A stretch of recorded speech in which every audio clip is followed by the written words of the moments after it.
The voicemail was timestamped 5:47 a.m.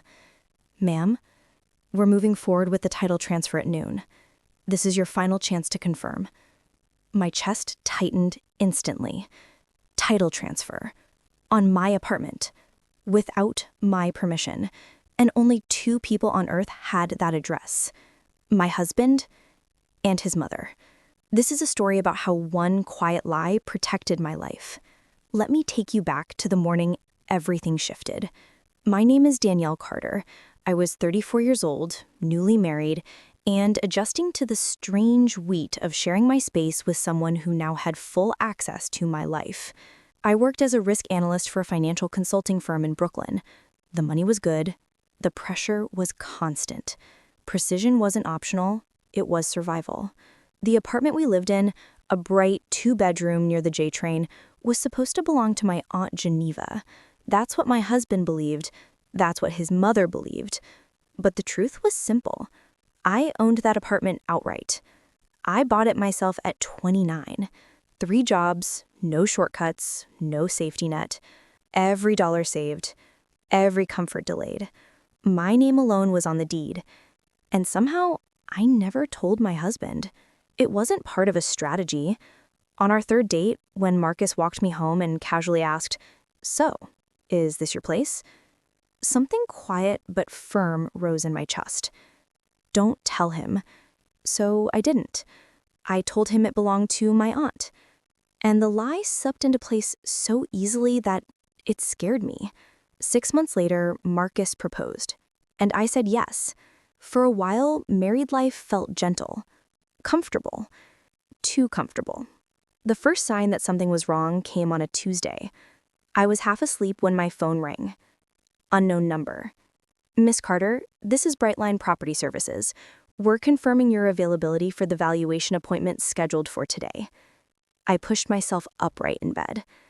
Valuation of what? "Your apartment at 418 Monroe Avenue."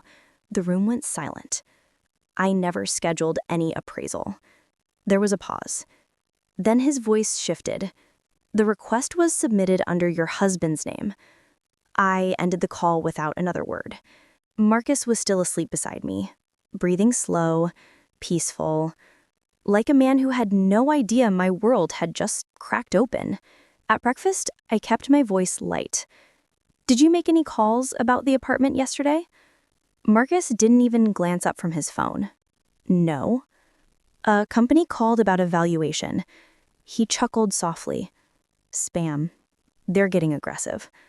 Too smooth. Too fast. And the smallest tension flickered in his jaw. 2 days later, his mother arrived without calling. Loretta Price, retired legal clerk, polished from head to toe, soft voice with a blade underneath. She moved through my kitchen like the walls already answered to her. "Danielle, baby, your aunt's still in poor health?" "I'm well, ma'am." Loretta sighed with practiced sympathy. "That's so heavy. Managing property while sick is such a burden." Her eyes stayed locked on mine, unblinking. "Stressful for who?" That night, I took the trash out myself. Inside the bag, torn and folded over, was a manila envelope. I pulled it free. Inside were printed documents. Tax records, permit histories, property transaction timelines, all tied to my apartment. My fingers went cold. This wasn't innocent curiosity. This was a hunt. Marcus and I met at a fundraiser. He was attentive, thoughtful, the kind of man who asked questions and actually listened to the answers. He lived with his mother after a divorce he never explained fully. Loretta despised every woman he'd brought home before me, but she welcomed me with unsettling grace.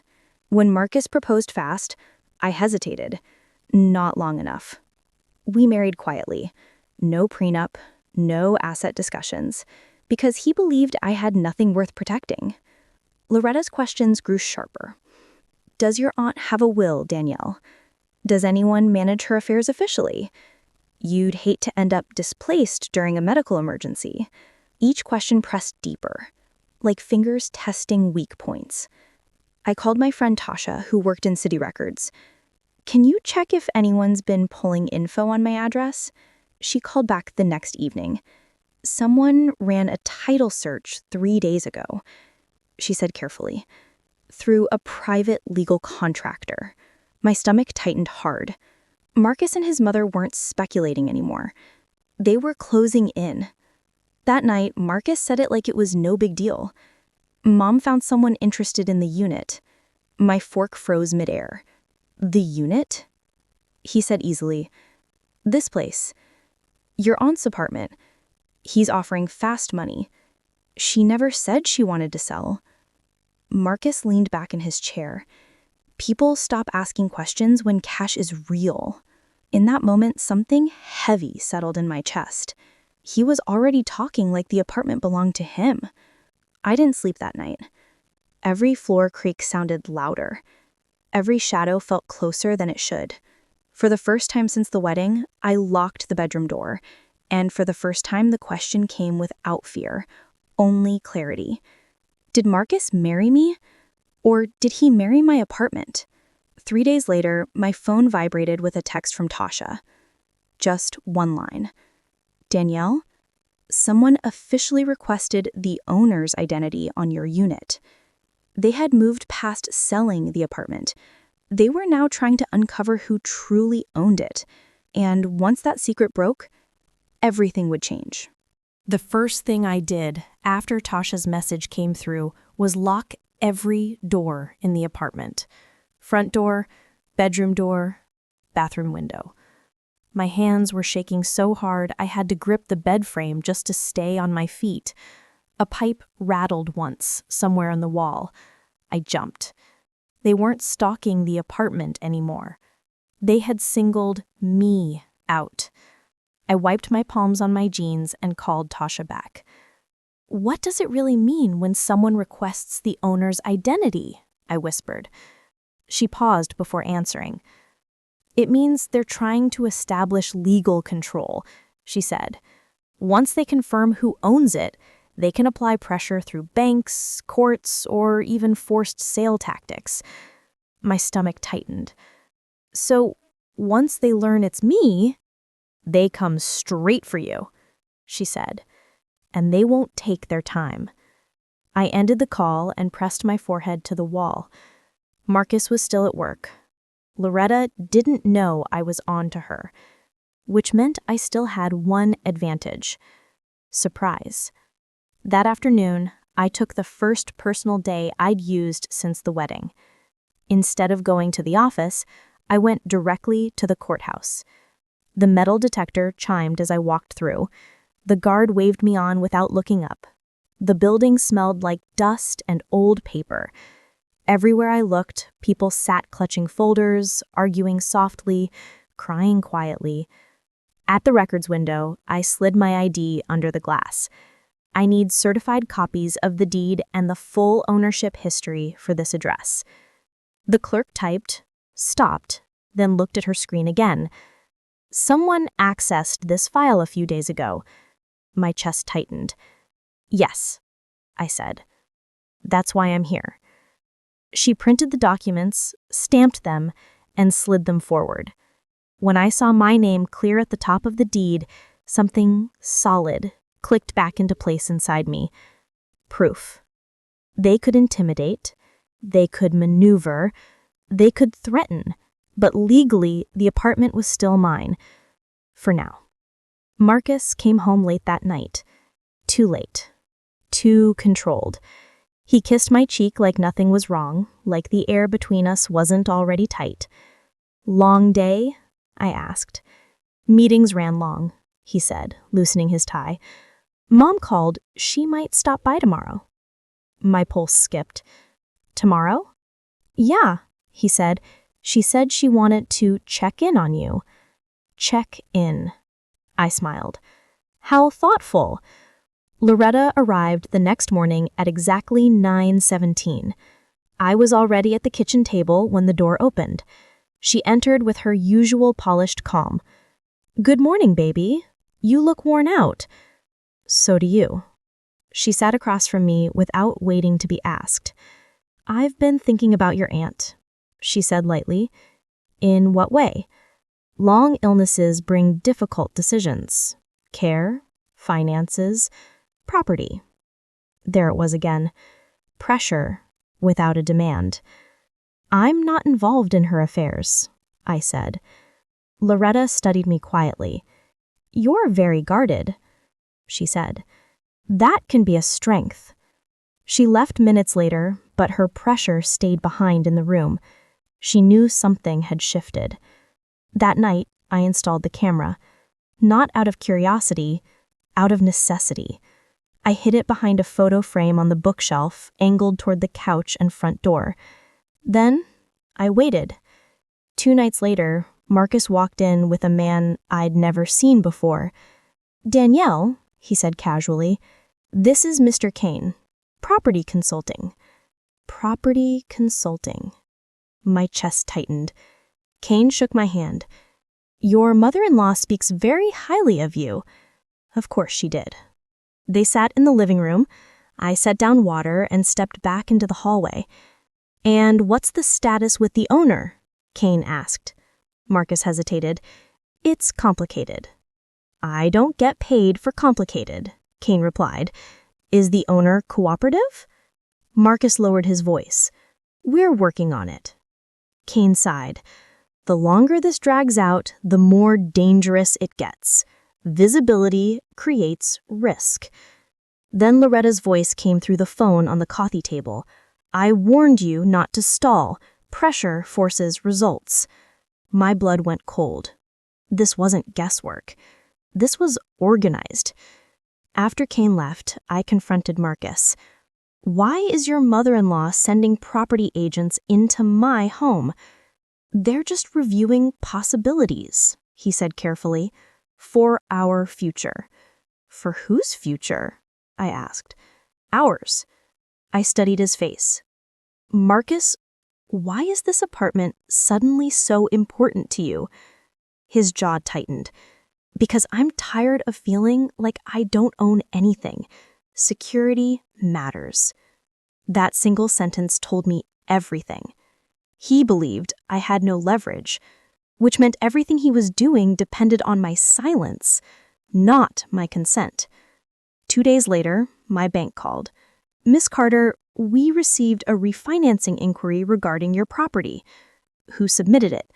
A legal intermediary representing a family affiliate. Loretta. They were probing my finances now, looking for pressure points, looking for access. I hung up with shaking fingers. Then I did what I had been avoiding from the very beginning. I called a lawyer. His office was quiet and sharp-lined. Glass desk, neutral walls, no softness anywhere. He listened without interrupting. What they're attempting is a staged pressure seizure, he said. Appraisals, bank inquiries, ownership confirmation, all designed to corner you. Can they succeed? I asked. Not without your signature, but they can make your life miserable trying. He leaned forward. You have one advantage. What's that? You decide when the truth is revealed. The word settled heavily in my chest. Reveal. The marriage wouldn't survive it, but I already felt it slipping. That night, Marcus lay beside me, scrolling his phone like nothing was wrong. Do you trust me? He asked suddenly. The question felt sharp. Why would you ask that? I said. Just wondering. I smiled for his sake. Of course. But inside, one sentence kept repeating. I trust the truth more than I trust you. The next morning, Loretta arrived with a folder. Thick. Organized. She placed it between us like a gift. These are early sale scenarios, she said sweetly. Just options. I didn't open it. You ran a title search, I said. Her smile twitched. You're mistaken. No, I said. I'm informed. Marcus stepped forward. Danielle, what is going on? Let me finish. They both froze. You've been researching, hiring consultants, calling banks, tracking ownership. Loretta's upspersion hardened. You're imagining things. Or you underestimated how traceable your moves are. Silence stretched between us. Marcus turned to his mother. What is she talking about? Loretta said nothing. And in that quiet, I realized something chilling. Marcus had no idea how far his mother had already gone, which meant he definitely didn't know what I was about to say next. I opened the folder. Appraisal estimates, investor names, projected profits. They had already decided my ending. I closed it slowly, looked from Loretta to Marcus. You can't sell my apartment. Marcus frowned. You mean your aunt's? I mean mine. The room went dead silent. Loretta inhaled sharply. Marcus stared at me like reality had tilted. What? I bought it. I own it, and neither of you will ever touch it. For half a second, Loretta's mask slipped. That was all I needed to see. And in that moment, something colder than fear settled into my bones. I had not just told the truth, I had declared war. The retaliation didn't come with shouting. It came with silence. The morning after I told the truth, Marcus moved through the apartment like a stranger. No questions, no anger, no confrontation. He showered, dressed, stood at the counter with his coffee, and walked out without looking at me. Loretta didn't call, didn't text, didn't show up. And that was how I knew. They weren't reacting, they were calculating. By noon, the first strike hit. My phone vibrated. Bank alert. Account access temporarily restricted. My chest tightened. I opened the app. Checking. Frozen. Savings. Frozen. Everything frozen.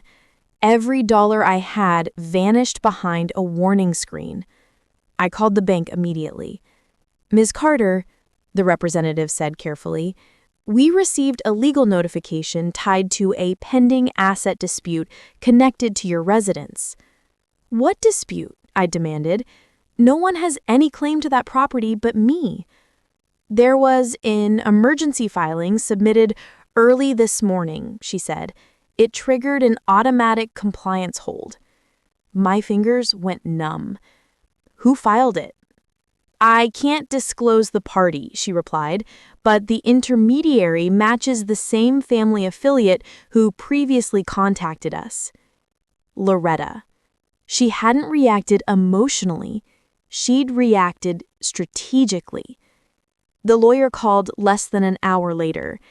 They filed an emergency petition alleging your aunt is incapacitated and that you improperly assumed financial authority, he said. It's weak, barely stitched together, but it's enough to stall your access. So they can just freeze my life? I asked. They can slow it down, he said, and force you into mistakes if you panic. My chest burned. What's our move? We counter immediately, he said. Medical verification, competency filings, ownership proof. We overwhelm the court before they shape the narrative. For the first time since this began, something inside me hardened. They had struck first, but they had also revealed their endgame. Marcus came home early that evening. Too early. He dropped his keys louder than necessary, careless for a man who usually lived in quiet control. Something flickered in his eyes for half a second. Guilt. Or fear? Then it vanished. They froze our accounts, he said flatly. Ours? I repeated. Don't play with me, he snapped. My card got declined. I studied him. You knew this would happen. His jaw tightened. My mother wouldn't do anything illegal. She already did. You're being dramatic. No, I said quietly. I'm being informed. He stared at me like he didn't recognize me. You really think she'd go this far? I know she did. Silence pressed between us. Then he said something that turned my stomach cold. She just wants what's fair. And in that moment, the question I had been avoiding finally rose fully into focus. Had he ever loved me independently of her? That night, I slept with my phone in my hand. At 2:13 a.m., it rang. Unknown number. I answered without speaking. Danielle, you should have stayed quiet. Loretta said calmly. Every muscle in my body locked. You crossed a line, she continued. Now you've made this difficult for everyone. You froze my accounts, I said. I protected my son, she replied. There's a difference. You lied to a court. She chuckled softly. Every court survives on interpretation, baby. My hand trembled. What do you want? A conversation, she said. Just you and me, tomorrow morning. And if I say no, then we continue publicly. Bank holds, filings, delays, stress. Then, almost sweetly, pressure creates movement. You know that now. The call ended. I stared at the ceiling and felt something worse than fear begin to grow. Anticipation. The lawyer warned me not to meet her alone. I went anyway. Not because I trusted Loretta, because I needed to see her when the game was no longer hidden. We met at a cafe on the east side. Public, bright, too many people for a scene. And still, every instinct in my body told me to walk out. Loretta was already seated. You look tired, she said. So do you. She smiled like this was a friendly check-in. Let's be honest. You blindsided Marcus. You humiliated him. You tried to steal my home. She waved it off lightly. I tried to secure his future. At my expense. Marriage involves sacrifice, she said smoothly. I leaned forward. You never planned to include me in any of this. For the first time, she hesitated. Then she said quietly, You weren't part of the equation when we began. My chest tightened. You built all of this before I ever married him. Yes, she replied. And you used him. No, she corrected. I shaped him. The words landed like ice water. I slid my phone across the table. On the screen was a frozen frame from the hidden camera. Loretta's voice, mid-sentence from the night with Mr. Kane. Pressure forces results. She stared at it. Didn't deny it. Didn't blink. You recorded us, she said. I protected myself, I replied. Her smile thinned. You have no idea how dangerous recordings can be. And you have no idea how ready I am to use them. For the first time, her composure faltered, just slightly. By that evening, our counterfilings hit the court. Medical affidavits, ownership verification, competency statements. By nightfall, my accounts were partially restored. Not fully, but enough. The war had gone public. Marcus confronted his mother that night. I heard it through the bedroom door. You lied to me, he said. I protected you. You nearly destroyed our finances. She jeopardized everything you've built.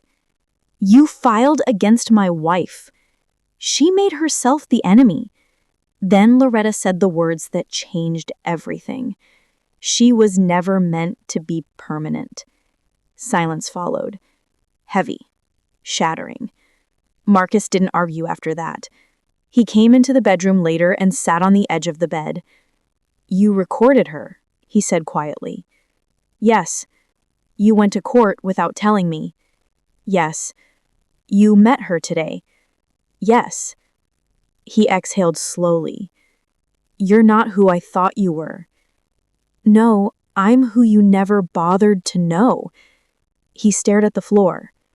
You turned this into a battlefield. No, I said softly. Your mother did. I just stopped surrendering. 3 days later, I came home to half the closets empty. His suits were gone, his shoes, his watch, the spare keys. On the counter sat a single envelope. Inside, one sentence in his handwriting. You chose the apartment. My knees weakened, not from heartbreak, from clarity. That same evening, my lawyer called. They've escalated, he said.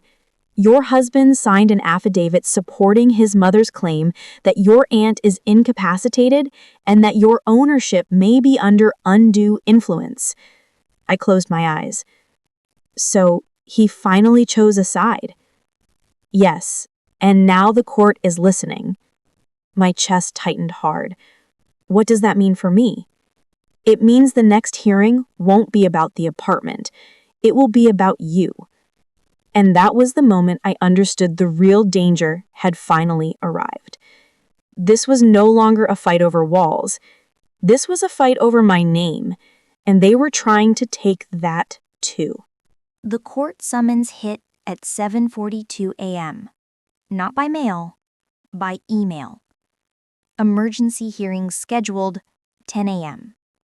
No warning, no buffer, no time to prepare emotionally. They weren't trying to outmaneuver me anymore. They were trying to drown me. By the time I reached the courthouse, my hands were steady, but my stomach felt hollowed out. The hallway outside the courtroom was already crowded. Strangers whispered as I passed, not as Danielle, as the woman accused of manipulating a sick relative for property. Loretta had rewritten my identity overnight. And the most terrifying part? People were already deciding what sounded true. My lawyer met me at the door. He filed the affidavit at midnight, he said quietly. Your husband signed it personally. I nodded. I had braced for it. Still, knowing something is coming doesn't stop the impact when it lands. Inside the courtroom, Loretta sat in the front row. Perfect posture, perfect composure, wrapped in soft gray, the color of innocence. Marcus sat beside her. He didn't look at me. The judge entered. Proceedings began immediately. Loretta's attorney rose first. They didn't start with property. They started with me. Your Honor, this case is not about real estate. It is about influence, control, and the exploitation of a medically vulnerable family member. The words moved through the room like smoke. They weren't challenging my ownership. They were poisoning my character. Then they read the affidavit, Marcus's affidavit, line by line.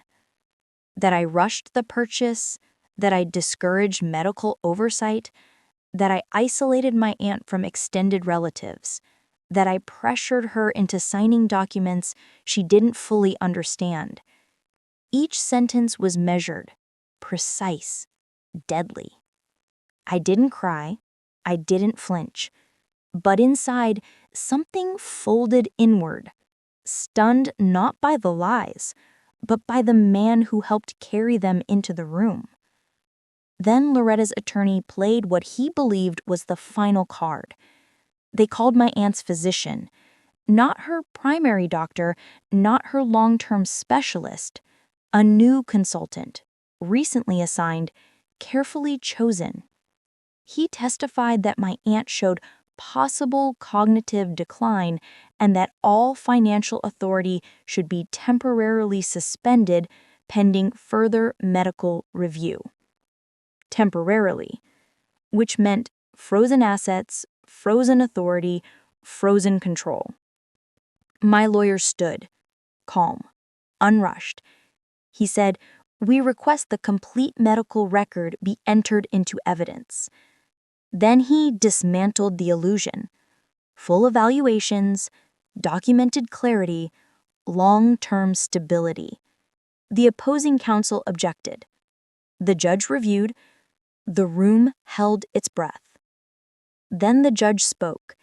These records directly contradict the consultant's assessment.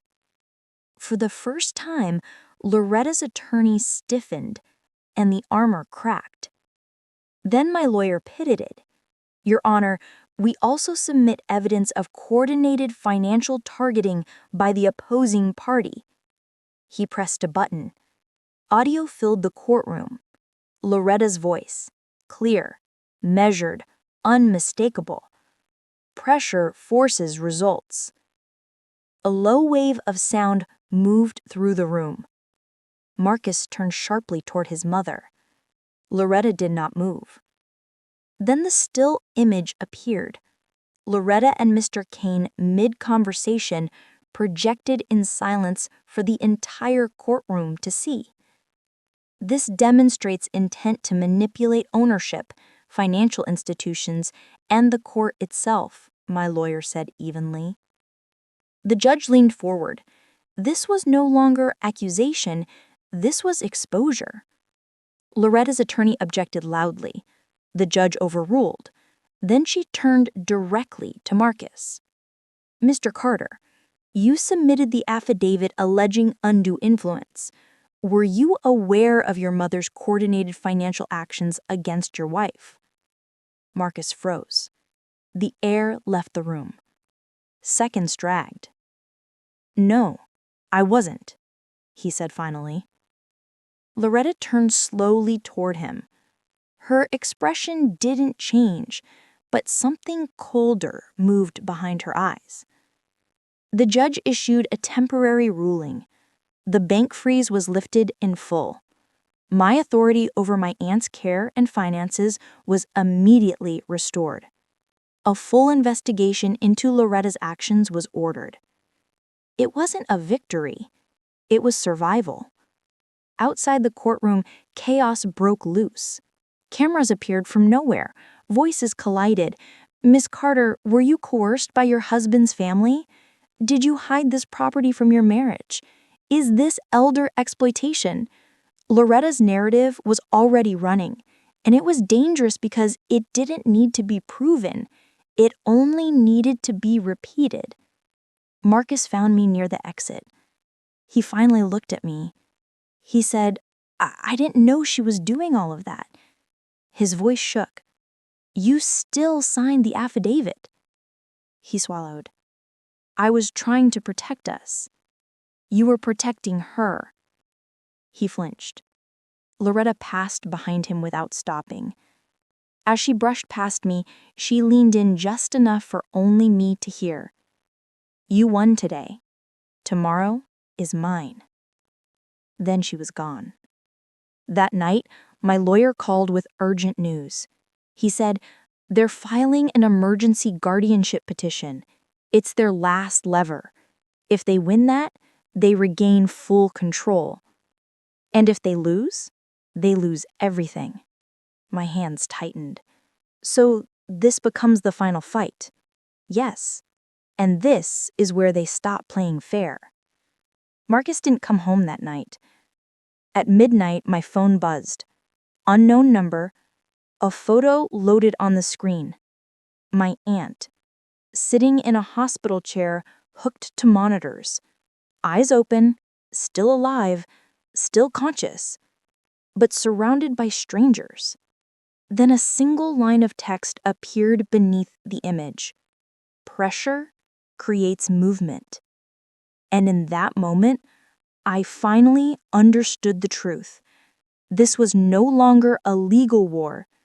This had become a hostage negotiation. The hospital was already on lockdown when I arrived. Security at the front desk, restricted floors, names checked twice. They hadn't just moved my aunt. They had fortified her.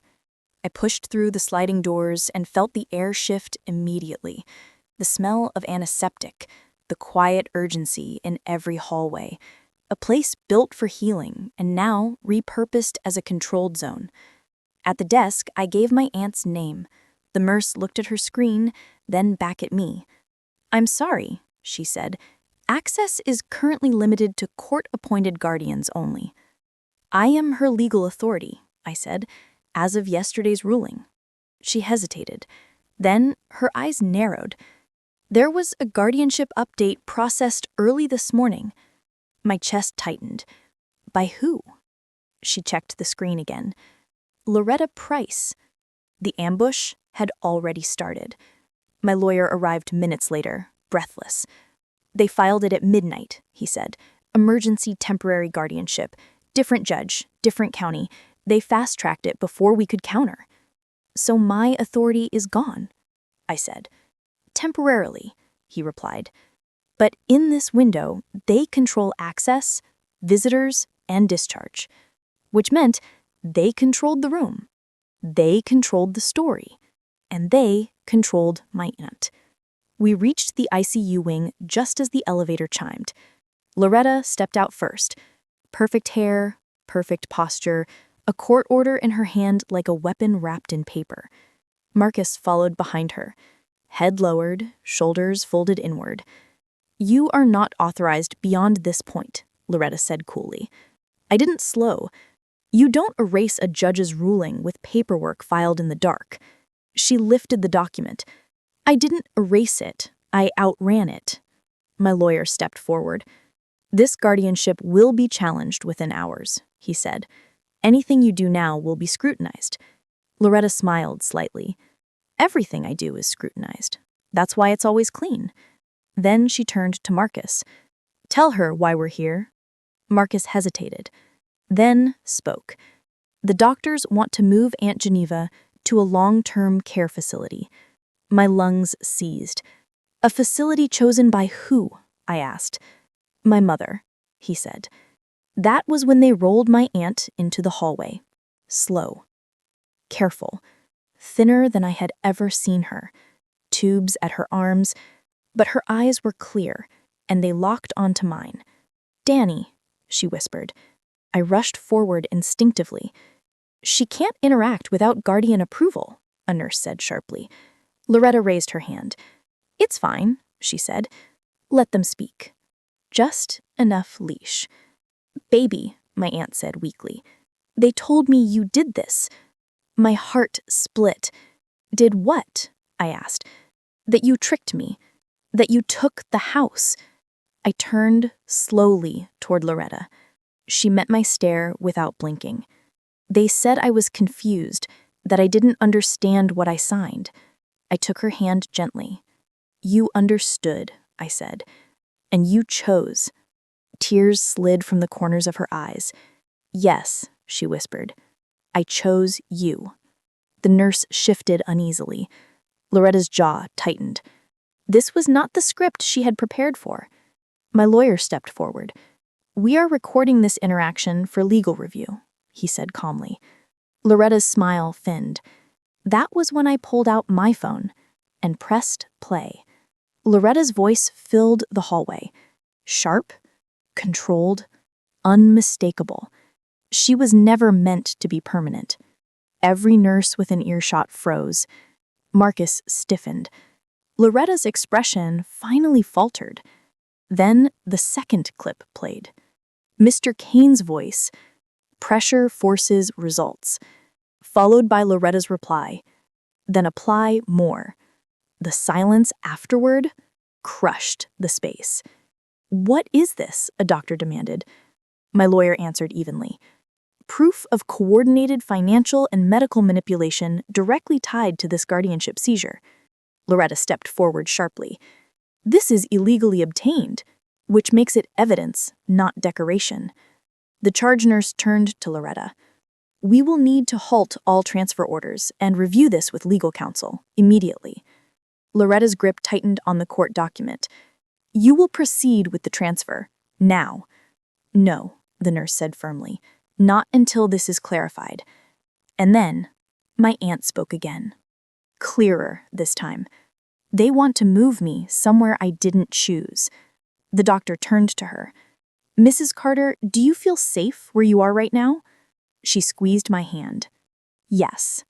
That single word shifted the entire room. Security arrived minutes later. Not for me, for Loretta. We need you to step off this floor while the validity of this guardianship is verified, an administrator said. Loretta's eyes flashed. This is harassment. "This is protocol," the administrator replied. Marcus finally lifted his head. "Mom," he said quietly. Loretta did not look at him. The administrator turned to him next. "You are listed as supporting party on this guardianship filing. Is that correct?" Marcus swallowed. "Yes. And were you aware of any recordings indicating coordinated pressure to remove your aunt's property and medical authority?" Marcus glanced at me, then at the floor. "No." The administrator nodded once. "Then you may wish to reconsider your support." Everything stopped. Marcus's hands trembled. He took one breath, then another, then said the sentence Loretta never believed she would hear. "I withdraw my support." Loretta turned sharply. "You will not do this to me," she said coldly. Marcus met her eyes. "You already did it to me." The administrator turned to security. "Escort Miss Price from this floor until the legality of this order is resolved." Loretta's voice lifted. "You don't understand what you've just interrupted." Security moved in. Firm, unyielding. As they led her away, she twisted just enough to look at me. "This isn't over," she hissed. I didn't blink. "No," I said quietly. "It isn't." Within the hour, the guardianship hold was suspended pending review. My authority was not fully restored. Neither was hers. We had forced a deadlock. Marcus stood in the hallway afterward, hollow-eyed. "I didn't know she would go this far," he said. "You knew enough to sign," I replied. Silence folded between us. "You protected her over me," I said. He nodded. "I see that now." A nurse approached. "Ms. Carter," she said softly, "your aunt would like to speak with you privately." Inside the room, everything softened. Monitors humming, lights low. Aunt Geneva squeezed my hand. "Whatever happens next," she whispered, "don't let them scare you." I swallowed hard. "They already tried," I said. When I stepped back into the hallway, my lawyer was waiting. "They're moving again for full guardianship," he said. "Different judge, different county. They're cornered now." "And Loretta?" I asked. "She's exposed, but she's not finished." My phone vibrated before I could answer. Unknown number. A single text appeared on the screen. "If you take the crown, be ready for the fire." And in that moment, I understood the truth. This was no longer about winning. This was about who would survive the fallout. The fallout didn't arrive quietly. It arrived everywhere at once. By morning, the story had moved beyond whispers in courthouse hallways and hospital corridors. It was on screens, on phones, on morning radio. A wealthy church matriarch accused of manipulating medical authority and financial institutions to seize property from her own family. Loretta's name was no longer protected by proximity. It was public. The emergency guardianship hearing was scheduled for 9 a.m. This time, there were no shortcuts, no quiet filings, no backdoor judges, no paperwork in the dark. Everything would happen in the open. When I arrived at the courthouse, the steps were lined with cameras. Not just a few, dozens. Flashes erupted as soon as they saw me. "Miss Carter, did your husband's family manipulate your aunt's care? Are these criminal charges? Is this elder exploitation?" I didn't answer. I walked straight through the noise. For the first time since this began, I felt something unexpected settle over me. Stillness. Inside the courtroom, Loretta no longer sat in the front row. She sat at the defense table, beside a criminal attorney. Marcus was nowhere near her. He sat 3 rows back, alone. The judge entered, and this time no one rushed the process. Loretta's temporary guardianship petition was presented first. Her attorney argued that the recordings were illegally obtained, that the hospital staff overstepped, that her intentions were misinterpreted. Then my lawyer stood and dismantled everything. First came the financial trail. Bank inquiries traced through shell intermediaries, multiple appraisal requests, property projections, timing patterns that aligned precisely with my marriage. This was not family concern, this was a structured acquisition strategy. Then came the medical manipulation, the new consultant, the rushed assessment, the contradiction of every long-term medical record on file. This was not care. This was medical leverage. Then came the recordings, not just one, all of them. The courtroom heard everything, the planning, the pressure, the contempt. She was never meant to be permanent. Apply more pressure. Pressure forces results. Loretta sat very still, but the room moved. People shifted in their seats. Whispers traveled. And for the first time, the power in the room was no longer hers. Then came the final blow. The Financial Crimes Unit took the floor. They had followed the same money trail my lawyer introduced, but they went further. Shell accounts, unreported transfers, consultant payments disguised as church expenses. This is not a civil scheme. This is criminal orchestration. Loretta's attorney stood abruptly. "Your Honor." The judge raised her hand. "Sit down," she said. The ruling came fast. The emergency guardianship was denied. Permanently. My authority over my aunt's care and finances was reaffirmed in full. An injunction was issued preventing Loretta from any further contact regarding property or medical decisions. And then the words fell that reshaped everything. Based on the evidence presented, this court is referring this matter for criminal prosecution. The bailiff stepped forward. Loretta finally turned her head, not toward the judge, not toward the cameras, toward me. For the first time since I met her, she looked exactly like what she was. Cornered. Handcuffs clicked, metal against bone. The woman who controlled every room she entered was escorted out through a side door. No crowd, no grace, no power left to protect her. Marcus did not move. Not to defend her, not to follow her. He stayed seated. And for the first time, I understood what his silence truly was. Not loyalty, not fear, but shame. Outside the courthouse, the noise exploded again, but it no longer felt threatening. It felt like release. At the hospital that evening, my aunt sat upright in bed. No tubes this time. No strangers blocking the door. Just us. "They tried so hard to make me doubt myself," she said quietly. "You didn't," I replied. She squeezed my hand. "You didn't let me disappear." 2 days later, the indictment became official. Financial fraud, conspiracy, elder exploitation, coercion through medical manipulation. Charges stacked like bricks. Loretta's empire collapsed in pages of court filings, and every line led back to one truth. She had built her power on silence, and silence finally failed her. Marcus came to see me 1 week later. Not at the apartment, not at the hospital, at a neutral cafe across town. He looked smaller somehow, lighter, as if the shadow that followed him had vanished and taken half of him with it.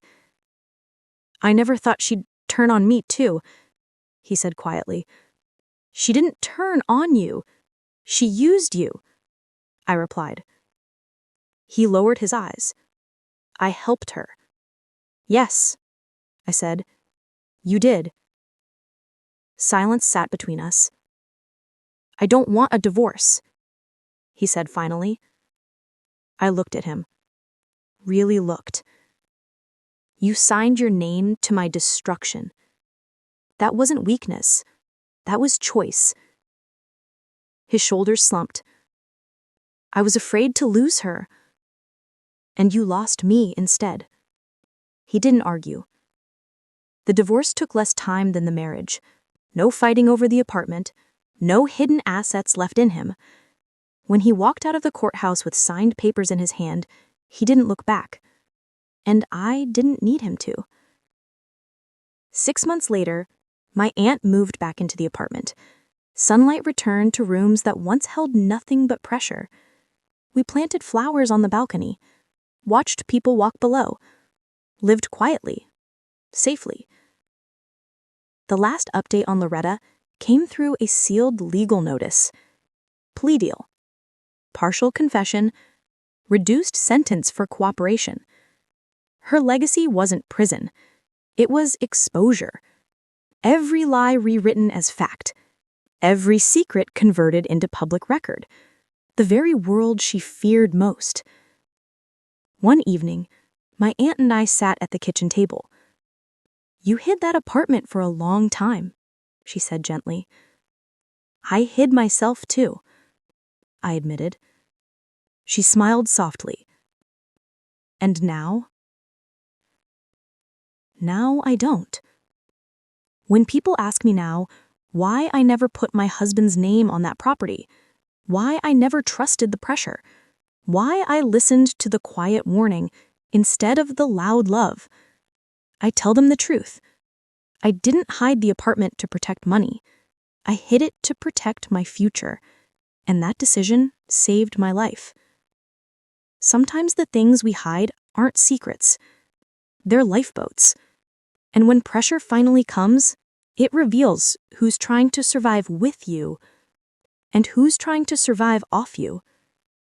If this story moved you, disturbed you, or reminded you to trust your intuition, you're not alone, and you're not imagining things.